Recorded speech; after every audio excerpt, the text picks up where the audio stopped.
Yes, I was the judge on that case. I was the judge who sentenced Winston for a crime he didn't commit. And I'm the one who looked him in the eye, knowing he was innocent, and sentenced him anyway. 3 days after he was executed, there was another killing of a young girl in Jersey City, in the identical manner for the crime for which Vincent was tried.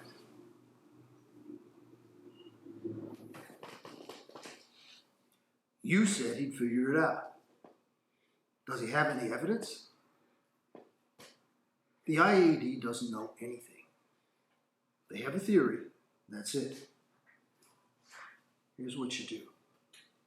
You let him tell the inquiry board what he thinks happened. They're going to ask us, is it true? We'll say no. There's no evidence, so there's no case.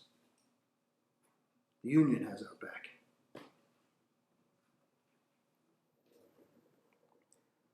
You know, there's some words I've known since I was young. With the first link, the chain is forged. The first speech censured. The first thought forbidden. The first freedom denied chains us all irrevocably. Them words was uttered by George Washington hundreds of years ago as wisdom and a warning.